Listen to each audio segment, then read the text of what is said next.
विद्या क्या देती है? विनय देती है। क्या देती है हमें विद्या? विनय देती है। बेटा आज माता सरस्वती का जन्मदिन है ना? हम हमारे हिंदू में 12 मास होते हैं हिंदू धर्म में, है ना? जैसे इंग्लिश मंथ आप करते हैं जनवरी फरवरी, ऐसे ही हिंदी मंथ भी होते हैं, है ना? तो वसंत ऋतु आज अब शुरू हो चुकी है, उसका 5वां दिन है। वसंत ऋतु क्या होती है बेटा कि जब चारों ओर नए नए फूल और पुष्प खिल जाते हैं, तो माता सरस्वती हमें क्या देती है? विद्या देती है, ज्ञान देती है। और इनके पति का नाम क्या था? ब्रह्मा जी की पत्नी है ये, है ना? और ये ही हमें बुद्धि प्रदान करती है। जितने भी शास्त्र हम पढ़ते हैं उनका ज्ञान कौन देता है? माता सरस्वती देती है। और शिक्षा तो सब कर लेते हैं बेटा, लेकिन अगर विद्या आप ग्रहण करते हो, शिक्षा आप ग्रहण करते हो, उससे सबसे बड़ी चीज होती है कि आप में विनयशीलता आ जाए, अहंकार नहीं आना चाहिए, है ना? तो माता सरस्वती हमें क्या सिखाती है कि जो भी आपको मिला है उससे आपको विनय सीखनी है, ठीक है? बड़ों की रेस्पेक्ट करना, और जितना भी आपको ज्ञान मिला है उसी ज्ञान से आप अर्थ भी अर्जित करते हो। अर्थ का मतलब पैसा। बिना ज्ञान के आपको पैसा नहीं मिलेगा। वो ज्ञान किसी भी टाइप का हो सकता है कि मान लीजिए कोई भी, अगर कोई सफाई करने वाला है तो उसको ज्ञान भी तो सफाई का ज्ञान है, तभी तो उसको उससे पैसा मिल रहा है ना बेटा। काम कोई बड़ा छोटा तो होता नहीं है ना? कोई भी हो, जो पायलट है तो उसको उसका ज्ञान मिला है ना? शॉपकीपर है तो उसको उसका मिला है। ये सब चीजें हमसे जुड़ी हुई, किसी भी चीज के बिना हम रह नहीं सकते ना, हमें सबकी जरूरत होती है ना? कोई बड़ा छोटा नहीं होता, हमें सबकी जरूरत है ना? ड्राइवर भैया किसी दिन आपके लिए वैन नहीं लेके आए तो आपके लिए कोई फायदा नहीं है ना, आप घर ही रह जाओगे, है ना? डेली तो फादर और मदर आपको ड्रॉप नहीं कर सकते ना।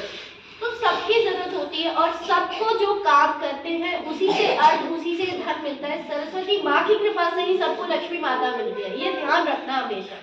लोग कह देते हैं कि लक्ष्मी है तो सरस्वती है, नहीं, सरस्वती माता है तो लक्ष्मी माता है, समझ गए? तो जितना ज्ञान आप अर्जित करोगे उतना लक्ष्मी माता आप पे प्रसन्न होती चली जाएगी और आपको मिलता चला जाएगा।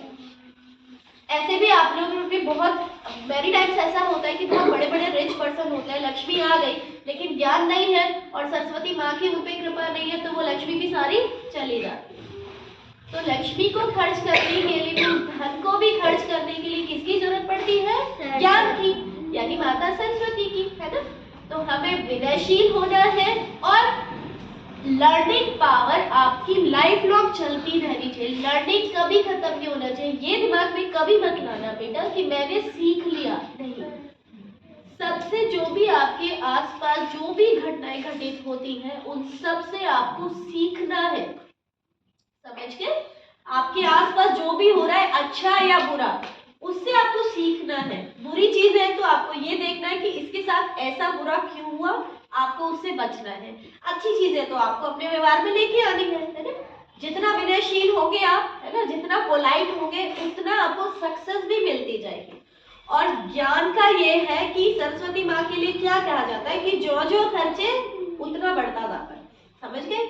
लक्ष्मी यानी धन को आप जितना खर्च करते हो उतना घटता है, लेकिन ज्ञान को आप जितना खर्च करते हो, जितना दूसरों को देते हो, आपको रिवर्ट में डबल मिलता है। तो ये हमेशा ध्यान रखना, ज्ञान का विस्तार करना है, ठीक है? अपने ज्ञान का विस्तार करना है। आपके ज्ञान से ही आपको नई नई चीजें, नए नए आपको फील्ड मिलेंगे। कहीं भी आप पहचाने जाओगे किससे? सिर्फ आपके ज्ञान से, ठीक है? आप किसी भी बड़े इवेंट में जाते हो या आप दूसरे स्कूल में किसी भी कंपटीशन के लिए जाते हो, वहाँ पे आपसे कोई ये नहीं पूछेगा कि आप कितने पैसे वाले हो या आपके फादर क्या करते हैं, आपके मदर क्या करते हैं, नहीं। आपसे ये भी नहीं पूछा जाएगा कि आप किस स्कूल से हो, वहाँ पे क्या होता है, कुछ नहीं। जो आप वहाँ पे रिप्रेजेंट करोगे, आपकी परफॉर्मेंस दोगे, आपके ज्ञान का प्रदर्शन करोगे, उससे आप पहचाने जाओगे। और मेनी टाइम्स ऐसा होता है कि आपसे स्कूल पहचाना जाएगा कि ये उस स्कूल का बच्चा है, समझ गए? तो ज्ञान अर्जित करना है, विनय रहना है, कभी भी गलत शब्द नहीं बोलना है, किसी को भी, किसी का तिरस्कार नहीं करना है, किसी का अपमान नहीं करना है, ठीक है? जय श्री राम। जय श्री राम।